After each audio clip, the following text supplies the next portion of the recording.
information to convey. So I want to make sure we get started right on time. Thank you all for joining us. My name is Anita Earls. I am an Associate Justice of the North Carolina Supreme Court, and I have the pleasure of co-chairing, along with Attorney General Josh Stein, the Governor's Task Force for Racial Equity in Criminal Justice. And you have joined us for the first of 3 sessions that we are conducting along with the North Carolina Association of County Commissioners. So thank you all for being here. I really want to thank the staff, the task force staff, who've done such a tremendous job pulling this together and getting all of you together. So a huge debt of gratitude to them for making this happen. As you know, states and local governments are receiving and have received unprecedented funds to support pandemic recovery through the American Rescue Plan.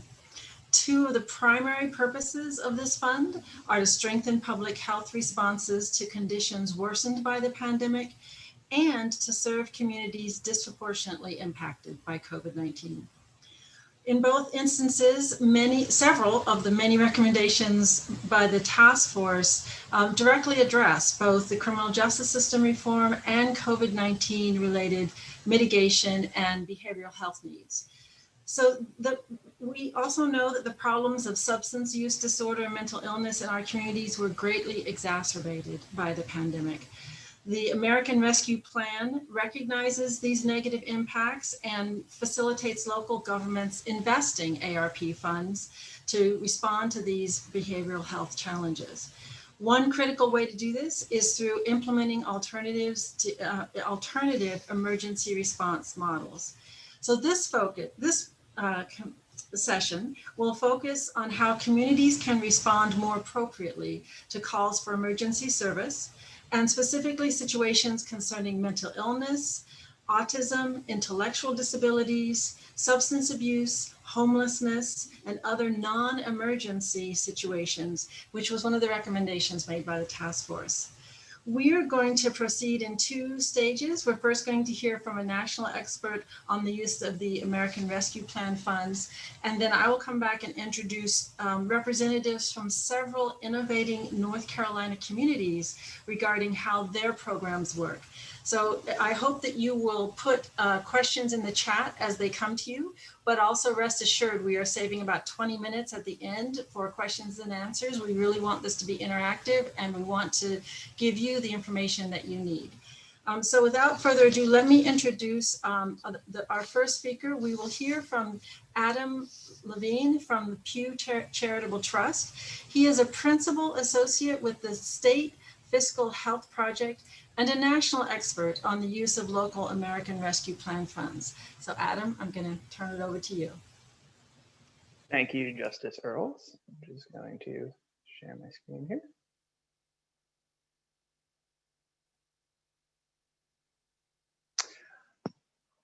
Good afternoon, everyone. Thanks so much for having me. It's great to be here today. As Justice Earls mentioned, my name is Adam Levine, and I'm with the State Fiscal Health Project at the Pew Charitable Trusts. Pew is a nonprofit think tank, and we do research on fiscal and economic policy throughout the country. I'm also a UNC alum. I went to grad school at the Department of City and Regional Planning, so it's especially great to be talking to a North Carolina audience today. I'm going to be discussing principles that local governments can use for managing the funds that they are receiving under the American Rescue Plan Act. Some people call it ARPA, ARP, all the same thing. This is something that Pew has done some technical assistance on, and we're always happy to help out. So one message that I want to convey right at the outset is that this is a significant opportunity for local governments. ARPA funds are a real opportunity, but they also do carry some risks. The opportunity is clear. It's a very large amount of money. Counties and cities across the whole country are collectively receiving about $110 billion under ARPA. And as you can see in the map, for some, at least, North Carolina local governments and county governments, the funds represent a significant share of their budgets. This map uses data from the Census Bureau's Census of Governments, which comes out every 5 years, and 2017 was the most recent year for which data was available. And also, because funds don't need to be expended until the end of 2024, there's time for local governments to really make a plan and prioritize what they want to use the funding on. And while there are a few restrictions on how the funding can be used, there's also a broad leeway in that regard. Generally speaking, there are 4 or 5 permissible categories for use of the money. So the first is responding to the public health or economic impacts of the pandemic. The second is addressing disparate impacts that COVID-19 had. Building infrastructure is another allowable use, as is supporting essential workers. And then the last category, for local governments that can document that they had revenue loss due to the pandemic, there's expanded eligibility for what the funds can be used on. It's also worth noting that alternative emergency response, which is the subject of today's session, is an allowable use under the behavioral health care clause under responding to the pandemic's health impacts. I'm going to spend the rest of my time talking about how states can successfully manage the money. The main risk, and local governments, excuse me, the main risk that local governments, and the states too, face with ARPA funds is going over a so-called funding cliff or fiscal cliff. This happens when local governments commit one-time money, as with ARPA, to ongoing services and programs. The fiscal cliff occurs when the funding commitments remain, but the money eventually runs out. This happened with the American Reinvestment and Recovery Act in 2009. Local governments and states did put a significant amount of that money toward ongoing spending, but when the money expired at the end of fiscal year 2011, they were left with new rounds of budget shortfalls and cuts. This map here is using federal and state data, but it does represent the principle for local governments as well. You see the fiscal cliff happening there around fiscal years 2011 and 2012 when the federal funds expired and became, as a result, a much smaller share of state revenue, and that goes for local governments as well. So one thing that local governments can do to manage the money that they're receiving from ARPA well is think and forecast long-term. ARPA is a huge amount of one-time money. So local governments should think about what their budgets are going to look like once the funds expire. And because it is difficult to do this kind of forecasting, they should do so using multiple scenarios. And this may reveal lasting or temporary changes that came around from the pandemic. So for example, tourism-dependent regions. They were obviously battered very hard during the pandemic, but as COVID-19 starts to ebb, they may bounce back more quickly. Other regions may face more lasting challenges. And ultimately, the idea here is to try and forecast where ongoing revenue is going to be, because again, putting one-time revenue towards recurring or ongoing spending is how local governments risk going over a fiscal cliff. Now, there are instances where using one-time dollars, such as those received from ARPA, on ongoing spending can be more of a good idea. So, for example, if long-term revenue forecasts show that revenue is indeed just temporarily depressed, but will recover to sustainable levels in a short period of time, using one-time funding as sort of a bridge to get to that period, that could be a good use. Similarly, forecasts may show that demand for certain programs and expenditures has temporarily increased, but is likely to go down again in the future. So again, in that case, using one-time funding just to sort of take care of the one-time spike in demand or temporary spike in demand could be a good use of funds. But again, I do want to emphasize that ARPA is really a good opportunity for local governments. We've seen already local governments put out plans and even start allocating the funds, which suggests that they see it similarly. I have a few examples here. I'll just highlight one. Fairfax County, Virginia, which is very close to where I live, just outside of Washington, D.C., is going to be using the funds on, among other things, behavioral health care, retail assistance, upgrading IT projects. And I know we're focusing today on alternative emergency responses, but I did just want to mention a couple of other types of use that align with these principles. And some can help both fiscally and economically. So for example, deferred infrastructure maintenance is actually a very big liability for local governments and for states. Now, putting a one-time amount of money towards the total outstanding liability there can help from a budgetary or fiscal perspective. It could also maybe help economically, as infrastructure spending could create jobs and things like that. Broadbrand programs are another example of something that fits with these ideas. It's the type of project that can clearly benefit from a one-time investment and is also economic development related. I think it's also worth mentioning that ARPA does specifically allow funds to be used on program evaluation. I think that's very germane to the discussion today. So I think that gives states the opportunity to do some experimenting, run some pilot programs, things like that, as long as they put themselves in a position where if they make those programs permanent, they're supported by ongoing revenue so that they don't risk going over a fiscal cliff. And that goes for local governments as well. I think I said states. That'll do it from me. I'm happy to answer any questions. Look forward to the discussion. And with that, I'll turn it back over to Justice Earls. Thank you, Adam. I'm especially glad you mentioned program evaluation, because a large part of the task force work has been trying to make sure that our proposals are data driven and that we're really implementing things that we know can work.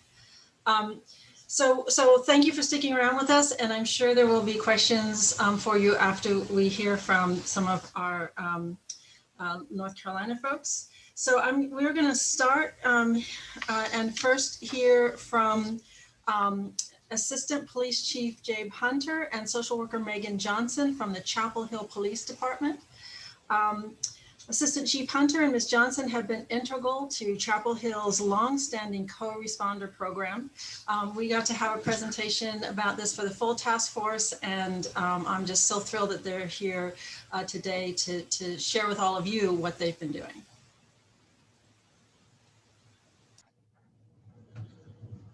All right, thank you very much. Can everybody see my screen? It's coming through? Yes. All right. My name is Jay Punter. I'm one of our assistant police chiefs. I'm co-presenting today with Megan Johnson. I'm going to hit just a brief highlight of sort of the history of our crisis unit, and then I'll turn it over to Megan to give you sort of the nuts and bolts of how things actually work. So this is our current crisis unit. These are the 4 employees that we have working over there now. I will say annually, we spend roughly $500,000 in salary and benefits on our crisis unit. We do expect that to grow because we have, as of this year, placed an employee, an officer over there. So that unit's actually grown by 1 more. So we have, much like an employee can apply to be an investigator, this is a specialty position for us now, working in that unit. And so in addition to some administrative duties, they also help support the work that they're doing. And in our fiscal year 2022 budget, this year, our council has authorized to hire 1 additional crisis worker. So this unit is going to grow. And my co-presenter, Megan Johnson, is the supervisor of that unit. So we run a 24-hour program here. We staff the unit physically with somebody there from the morning hours up through around 11 o'clock. So much like our patrol officers, the crisis unit is busy during the late afternoon into the evening hours. So we try to have somebody physically here during those times to help assist our officers. After that, they go into an on-call status. So this is just a brief history of a timeline of our crisis unit. We like to say we were the first to do this.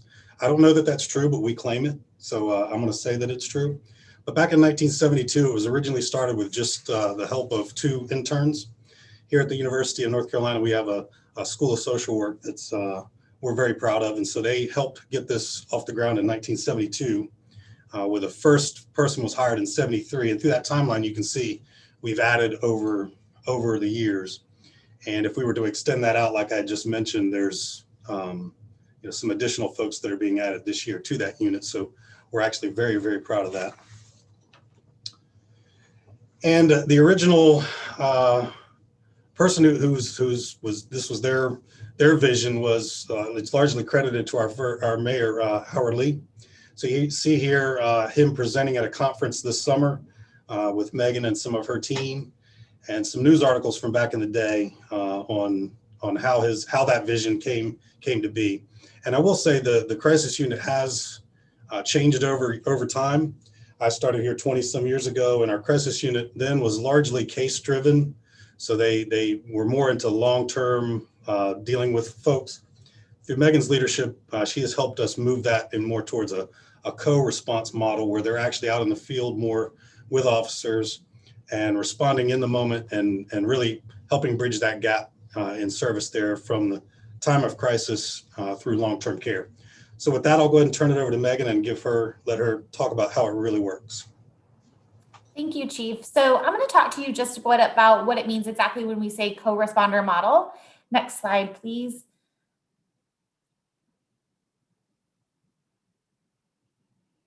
There are a variety of ways to implement this model, but there are some really key components to it. So they vary in practice, but generally you're going to have a law enforcement officer paired with some type of clinician. So I'm a licensed clinical mental health counselor. We have social workers on our team. We also have a bachelor's level clinician on our team as well. The goal behind this is always to provide law enforcement with the right tools on scene. Oftentimes they're called to calls that are better served potentially by a social service professional. And this allows them to have that tool on scene and know how to navigate that. It also provides communities with a more immediate response when they're in crisis, and it increases accessibility to services. So we always want to lower barriers and have higher service provisions. Next slide, please.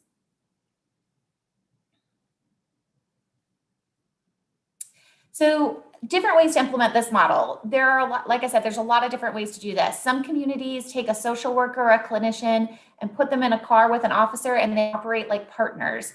They ride around, they respond to certain types of calls. Typically in most communities, this is going to be mental health calls, and they're going to be handled by that pair.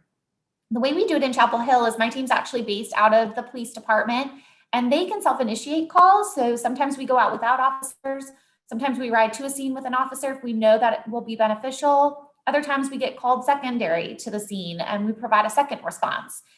We also provide a lot of assistance over the radio. We monitor the radio throughout the day, and we can provide telephone consults and support along those lines. Primarily that's when somebody that we're very familiar with and we can connect them with their current provider. And so we'll dispatch like an ACT team. But the response always should correlate directly with the acuity of the situation. So if it's a low acute situation with real no safety concerns, then there's no reason that as a clinician, we can't respond on our own. But as the acuity increases, the safety concerns may increase. We're going to want our law enforcement partners there in different capacities. Next slide, please. The goal of the co-responder model. So there are a couple of different goals, but ultimately it can be summarized by saying it's the right intervention at the right time by the right person.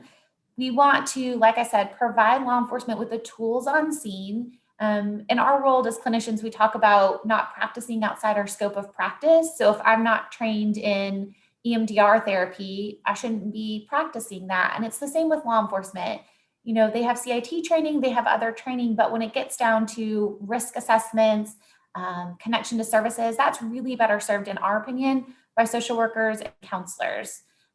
We are able to oftentimes divert people from the jail. We're able to divert people from hospitalization and provide the least restrictive treatment option available at that time. Next slide, please.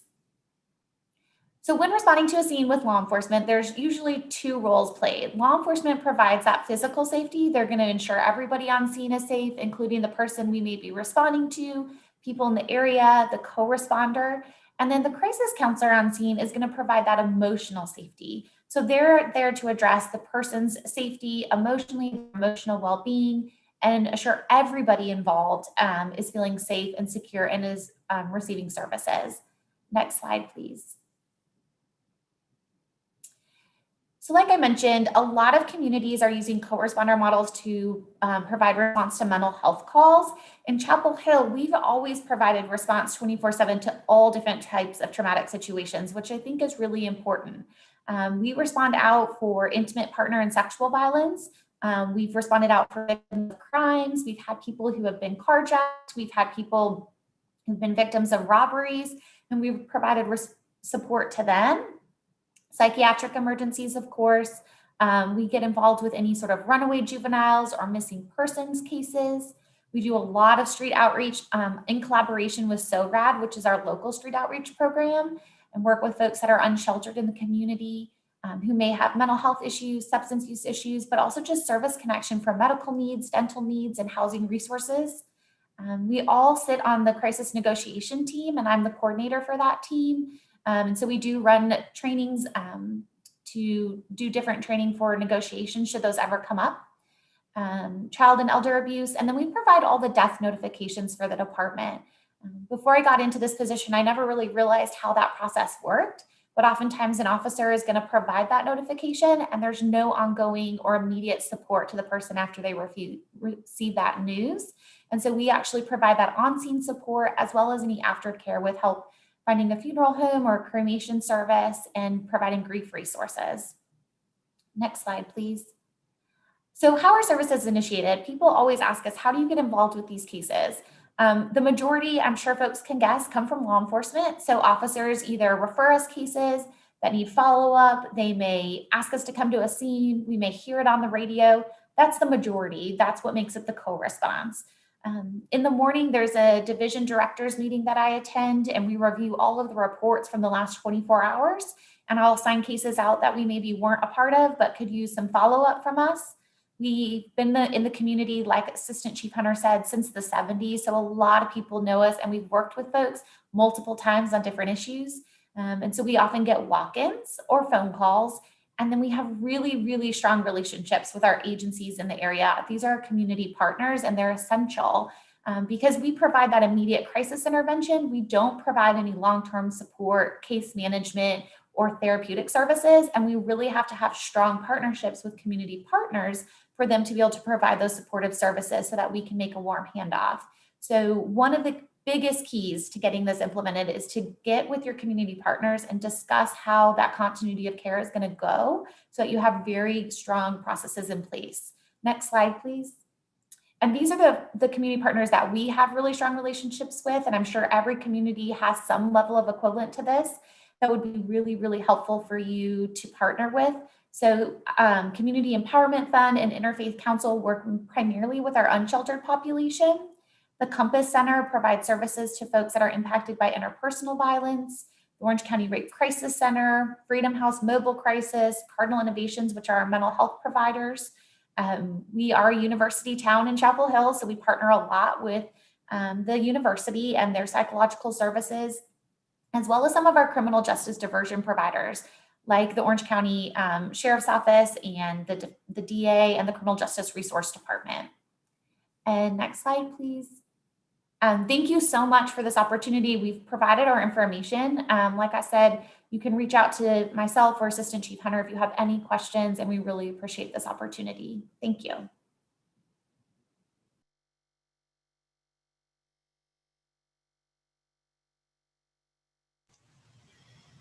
Okay, I am monitoring the chat, and I think so far I'm going to hold the question we've received to the very end so that we can get through our initial panel. Our next panelist is, I apologize for going through my notes here. We are next going to hear from Sheriff Paula Dance, who was first elected Sheriff of Pitt County in 2018. Sheriff Dance is bringing a new co-responder program to the Pitt County Sheriff's Office with an innovative funding model. So Sheriff Dance, thank you so much for taking the time to be with us today, and I'm really excited to hear more about what you're doing. Absolutely. Thank you for having me here. Can you guys hear me? Okay. Yes.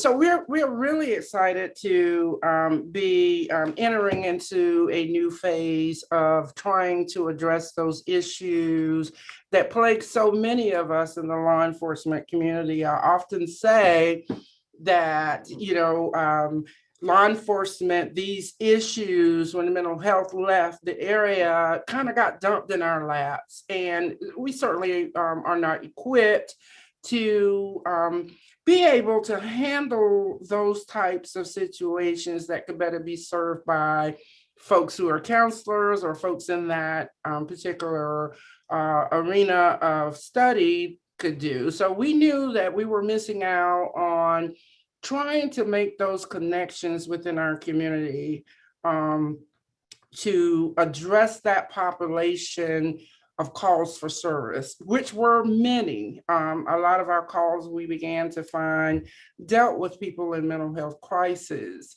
And so as we looked at it, we decided to try to go with the co-responder model. Initially, we started off with using or utilizing mobile crisis, which was already a service that was here. We were underutilizing them. And so we started utilizing them and having them to respond to calls for service dealing with mental crisis issues. And eventually we knew that we were missing another piece, which was the piece that would then do the follow-up. Mobile crisis really did not do the follow-up. They would address the issues then and there and kind of were done with it. Certainly it sounds a lot like Chapel Hill. Our officers respond, and at the time that the mobile crisis worker would feel confident and comfortable in being able to handle the scene alone, then our officers were free to go on to the next call. So then we decided to add in the co-responder piece of it, and having a liaison that then would they would either work a shift, and it's generally in the afternoons and late nights that we were finding that these calls for crisis were coming in, because after 5 o'clock, who is there to call? No, the police is generally who people call when there's no one else to call, and those were the times that we were finding that we were receiving calls for service with mental health crisis. And so by adding the co-responders, utilizing them during those peak hours when there were no other services available, these co-responders also respond to the scene with us. And at some point, that piece of follow-up piece is then picked up by the liaison that's also assigned to continue to track and follow these people who have now begun to receive those services through mobile crisis or through the initial call, and they can follow up with that and continue to make sure that those any other services that are needed is provided within the community. One of the people that works for me, I often tell people, she hails from West Virginia, and she says, Sheriff, Pitt County has more resources for mental health crisis, substance use, the co-occurring substance use abuse, resources, and all kinds of resources than the entire state of West Virginia. And we certainly knew that we needed to tap into that. And so tapping into that again, using mobile crisis, using partnering with Trillium to have, or IFS to have these co-responders has been very beneficial for us. And what it does is it alleviates the reoccurring calls for going back and forth to the same residents and not being able to provide resources and services that people who find themselves in those crises so desperately need. So that is a piece that, of course, we had to be innovative and try to figure out, because otherwise, we were going to continue to go back and forth to those same calls and never having an end to it. Now we feel that by partnering with and having these co-responders with us, we've seen that we don't necessarily go back to the same residents over and over and over again, because those services now, or they have been connected to those services that's within our own community that has been made available to them or their families. And so now a lot of times once those services, or they've been connected to those services, the call is then made directly to the appropriate professionals that can handle that. And then, that kind of takes us out of the loop We're very excited about that, and being able to provide much needed services to people in our community. I think, I often say that if we keep doing the same things we've always done, we'll continue to get what we've always gotten. And so thinking outside of the box, doing things that makes our community whole, whether it be mental crisis, whether it be substance use, issues, even within our detention center. I have a jail navigator who also addresses mental health issues, substance use issues inside of the detention center, provide those services while they're inside of the detention center. And then that jail navigator connects people as they leave the detention center with those resources who are there standing at the door waiting to pull them the rest of the way and to continue those services that we've been able to give them. We have to meet people where they're at. We recognize that. And where do these people often end up is inside the detention facility, which is exactly where they don't need to be. It just worsens the situation. So we do address that on the inside of the detention center, as well as our calls for service on the outside. So again, we're very excited about it, and we're fairly new in moving in this direction. And we are excited to see what the data-driven numbers will look like after some point of or period of time that we've been able that we will be able to look and see how well this has worked for us. So thank you all for having me here. If there are any questions, I'll be more than happy to answer them. Thank you, Sheriff Dance. It's really encouraging to hear some of the positive impacts that you have seen already. So our third presenter is Claire Hubbard. She is with Buncombe County EMS, and she's been active in Buncombe County's efforts to reimagine their emergency response. So if Claire, if you could come on screen. Great. Hi, thank you. Hey there, I'm Claire Hubbard. I'm the program manager of the Community Paramedic Program in Buncombe County. Our program is also very new. We launched it in November of 2020, sort of through an amalgam of public health grants, initially as a post-overdose response team.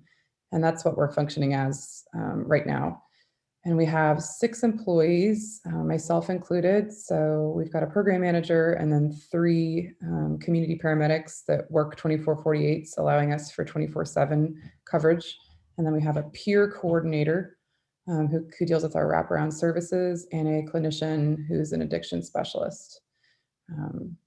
And it sounds like, similarly to other places, we're in this really unique moment in time in Buncombe County where resources and support from leadership and collective momentum have aligned in a way that really gives us space and opportunity to imagine public safety and mental health models from the ground up in our community.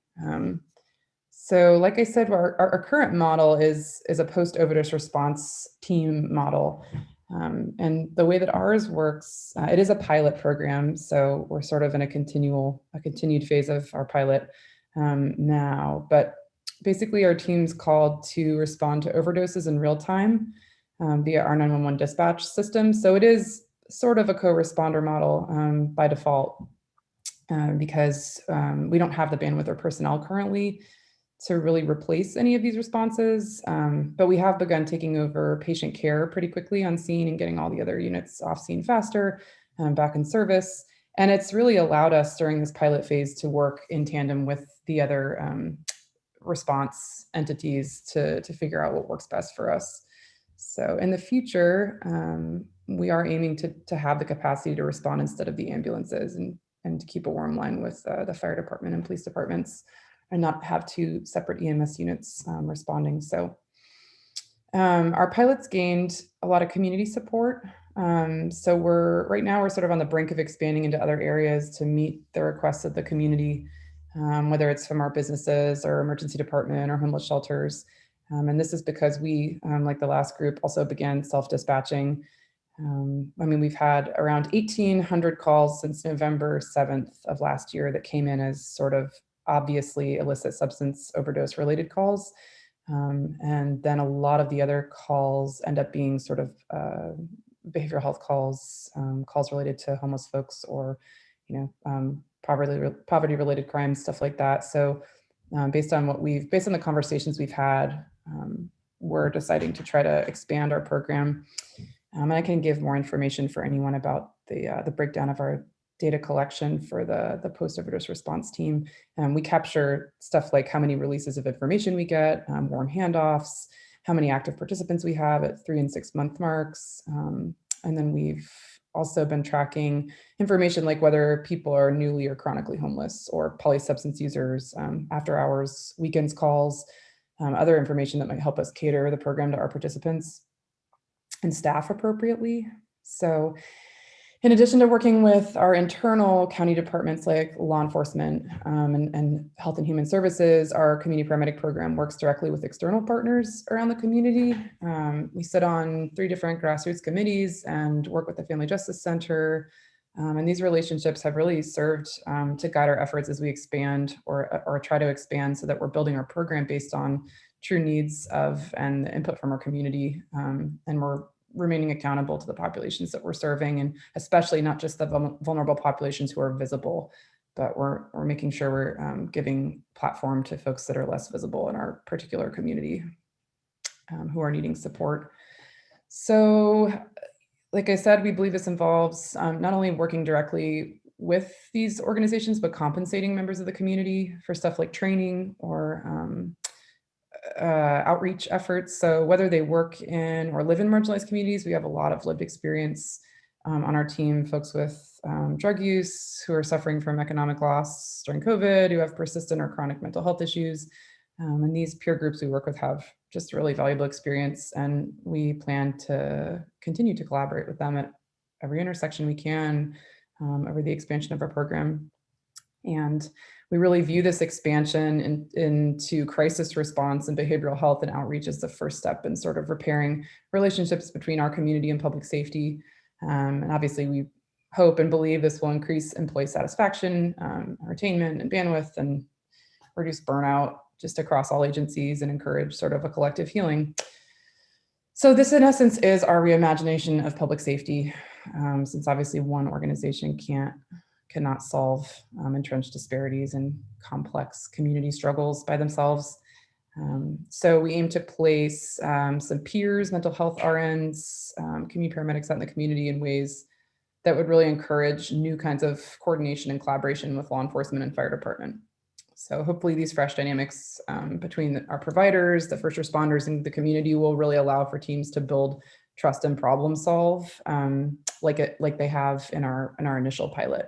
So as stated, we currently exist as PORT, just as post-overdose response, but our proposal to expand is into 4 separate teams, since that's, we sort of separated into the calls that we get or we self-dispatch on that are not just illicit substance related. So we would have our post-overdose response team, our homeless outreach and mobile behavioral health team, our mobile medicated assisted treatment team, our MAT team, and our acute alternative crisis response team. And so I'll just sort of give a rundown of what these proposed teams would look like. And again, they're based very much on things that are happening on the ground now and collaborations that are underway. We're just sort of trying to finalize some pilot models for them. But so each of these 4 teams would work independently under the same EMS and peer leadership program values and set of standards. EMS would be at the helm, but we would serve the community with specific purpose and also sort of work as a collaborative with collective goals in mind, which for us here are eliminating deaths due to substance abuse in Buncombe County and, reimagining public safety and just creating accessible support around homelessness and behavioral health in general. So our proposal for expansion uses sort of a hybrid model, is I think the best way to say it, sort of both co-response for severe and dangerous calls based off of something that they're doing in Colorado Springs. We consulted with them and felt like that model would work for our community, for our acute crisis response team. And then we would also have an alternative community response outreach team for anything that falls, under the umbrella of mental health or intoxication of public, homelessness, other, again, crimes linked to poverty or persistent mental health issues. And that would be in coordination with our law enforcement agencies and also potentially in partnership with MAHEC and their behavioral health team. We've had a lot of success with having their staff interact with ours regularly. They helped us write our protocols for our mobile medicated assistant treatment pilot. They've got their psychiatric residents riding with us in rotations, and that's been a really great relationship that's helped us shape how we would form this sort of mobile outreach effort for the team, the community-based team. So that team, the homeless outreach, and we're calling it a high access shelter team because we're also having discussion in our area about what low barrier or high access shelter would look like for us and how that would complement these efforts. So that team would basically make daily and continual rounds through the homeless corridor in Buncombe County, sort of as an outreach team, both on foot and in vehicle. And they would seek opportunity to provide basic care, prevent 911 calls in complex situations before they occur, give wound care. They would also respond to these calls we're getting from the community. And whether they come through 911 initially by individuals or dispatch business owners, whether folks are calling about psychiatric, homeless, or intoxicated citizens, the calls this team could respond to range really from just a person outside a business, like a welfare check on a homeless citizen or a person having perceived psychiatric issues, or a medical call about a homeless citizen from another agency like our law enforcement. So they would be able to help the citizen move to a shelter if need be, or they wanted to, perform basic medical treatment on site, or seek out behavioral health resources, or just be a friendly face in the community. And this is where, if we did work with MAHEC, we would be able to consult their psychiatric team, their RNs, their doctors who are familiar with the homeless population as well, and have that immediate wraparound care. So this team would ideally be housed or stationed again at that high access shelter that we're in conversation about. And during the evenings, the team could transition to the shelter itself and serve as 24/7 access to medical care or evaluation, or just a warm line to other public safety or psychiatric services. And it would work similarly to a fire station where they had a bedroom on site and could transport folks to and from different shelters depending on triage. So that third team is the medication assisted treatment team. And that's another pilot, again, that we're trying to expand with alongside with MAHEC. And that would give us 24/7 mobile on-site Suboxone administration. And the fourth team and final team would be our acute crisis response team. And that would be the team that we are in conversation with Colorado Springs about, that works sort of as an interdisciplinary group, similarly to the last two, where there's a community paramedic, a peer support person, a mental health specialist, and a police officer. And they are a cross-trained, again, interdisciplinary group who'd work collaboratively with our law enforcement, our clinicians, our faith groups, our peer support groups, who are trained in behavioral health and de-escalation. So members of this team would have a wide range of crisis response training, from being trained by non-police community groups to cross-training with our own law enforcement. We felt that it would be really symbiotic or synergistic to have our team trained both with grassroots groups that do their own versions of de-escalation after hours in the homeless shelters, and also obviously train with our law enforcement for safety. So when responding to 911 calls, this team will sort of develop a best protocol on which member takes the lead on each call based on the details or nature codes or specific call that our dispatch triages as. So our crisis response would be what we're trying to fund through American Rescue Plan money and possibly through opioid settlement money. But these teams in total will not only work sort of collaboratively with other departments and organizations like our police and sheriff's office and MAHEC, but they'd also work with each other, is the overall desire to fill these unique gaps that we've identified. So, you know, if the crisis response team receives a call and when they get to the scene realize that the person is actively overdosed, they can call our MAT or post-overdose response team and come deliver that. So this allows for a better outcome for sort of everybody. And that's the gist of our expansion proposal. Thanks. Thank you, Claire. That's really helpful to hear sort of how you are starting programs, planning, and building on existing collaborations. At this point, I want to ask all of my panelists to rejoin us on screen. And while they're doing that, let me tell all of you that if you want to follow up with us on anything you've heard today, I'm going to give you an email, and I'm sure staff will put it in the chat. It's criminaljustice@ncdoj.gov. So just email us and we will get back with you. To ask a question, I'm going to work through what's in the chat, and I urge you to put more questions in the chat if you have them. But also there's the option of raising your hand, and staff will promote you so you can come on screen. And if it's easier for you to just talk and ask your question that way, we'll try to facilitate that in the time that we have left. But first of all, thank you to all of you, all of our presenters. I'm hoping Claire is going to pop back on screen in a minute. But the first question I think is one for Adam and kind of touches on the some of the nuts and bolts of how to access these funds. And so the question is, are ARP funds solely directed to state and local government entities, or is funding available to nonprofit organizations who may coordinate programs and partnerships or directly provide services? And when answering that, can you also kind of address some of the timeline issues that are involved, like timing and when this all needs to happen? Mm-hmm, sure. So the short answer to the first question is the funds are only available to government entities, states, counties, tribal governments, metropolitan cities, and I think there's one other category, which is non-entitlement units, which are essentially very small local governments. So if you are a nonprofit, you know, it would probably be a good idea to work with your local government to try and figure that out. Timeline is that some of the money has already gone out, and depending on unemployment rate, there was either a first tranche of money or a second tranche, or it came all at once, depending on what the unit of government's unemployment rate was.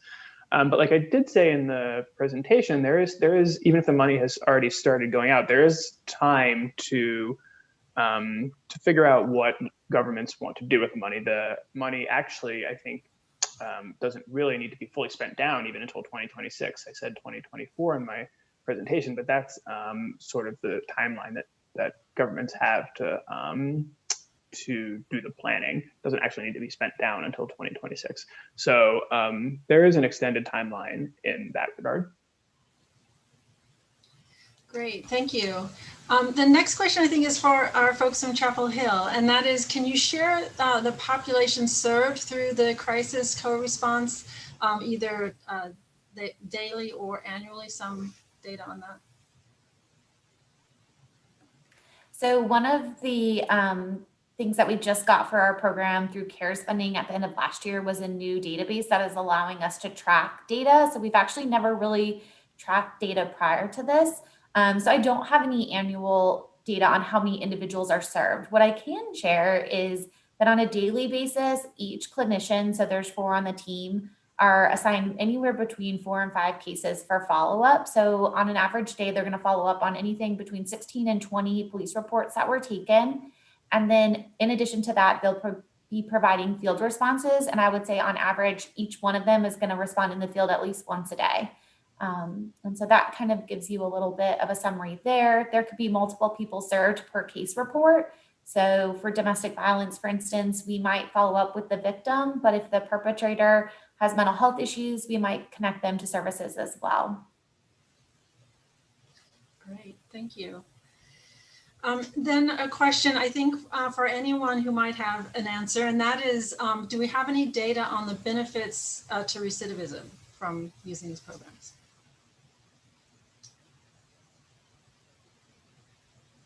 So I think one of the things about co-responder programs is they're really new in communities. And so it's hard for folks to track this data because they're all just getting started. So I think one of the exciting parts about it is we know that it's at least de-escalating situations, is providing an immediate response, it's connecting folks to services. And through time and important data tracking, I think we'll be better able to have something to report out on that. Sheriff Dance, do you have any thoughts about sort of what you've observed so far? I know asking for numbers is too soon, but just any response to this question about the impact on recidivism?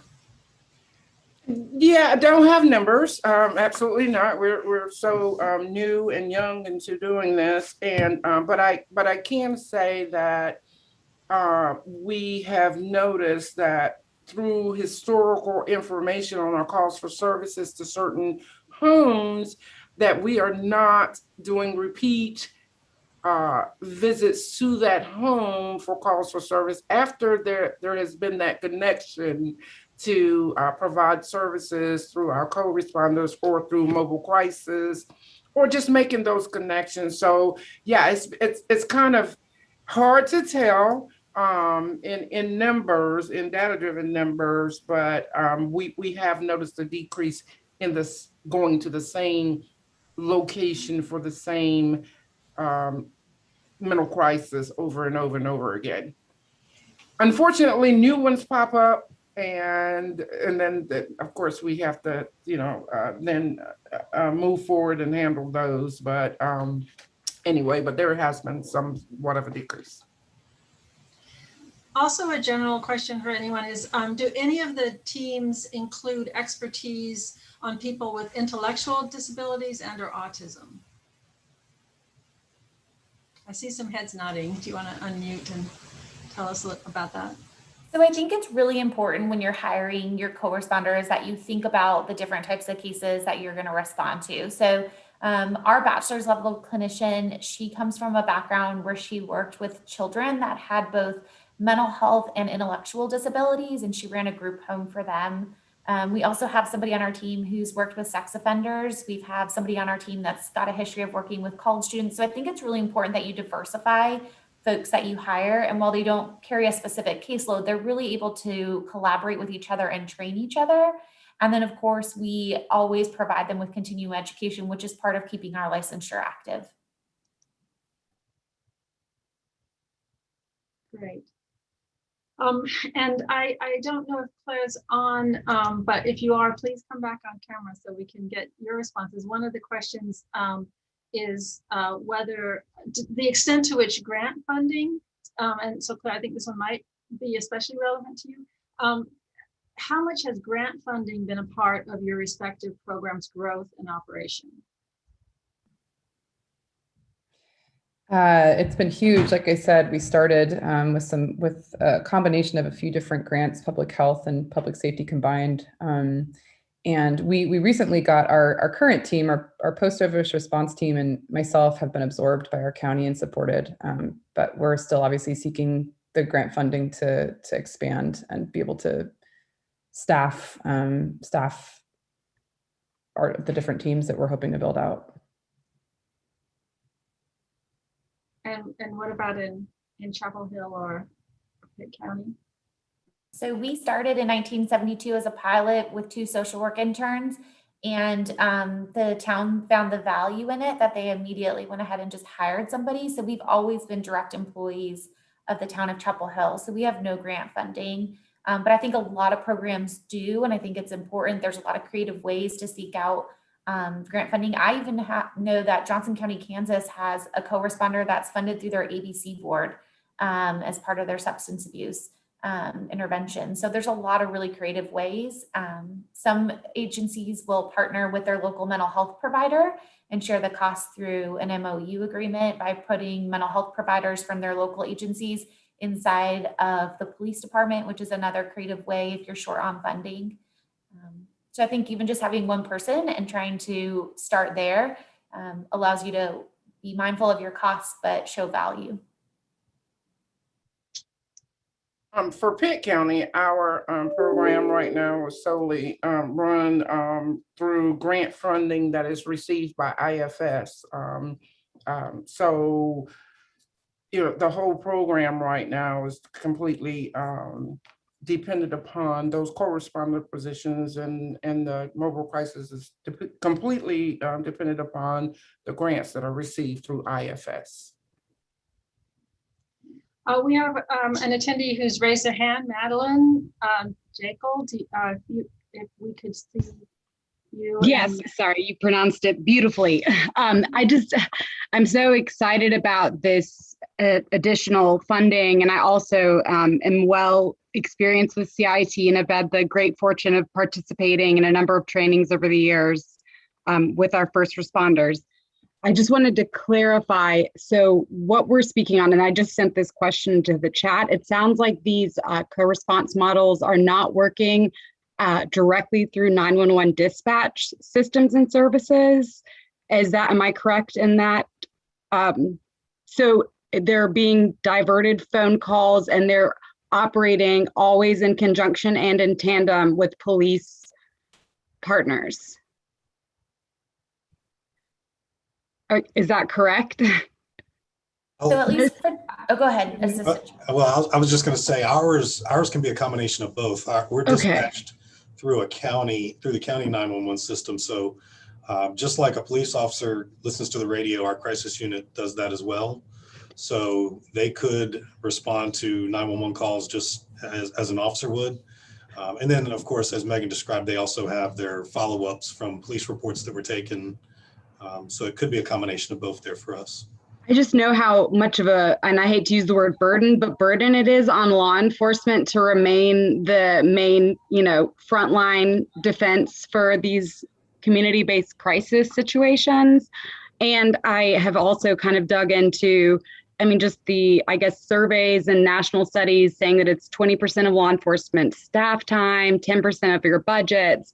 And then when we're looking, especially with regards to the CAHOOTS program, which might be as old as yours, but you guys might predate them, they were essentially able to divert costs from their broader crisis systems. That was, $8.5 million annually working through the police department. So are we at this time with these funds, and specifically with the CAHOOTS Act that was added, I believe, onto the Affordable Care Act. I'm sorry, not the Affordable Care Act.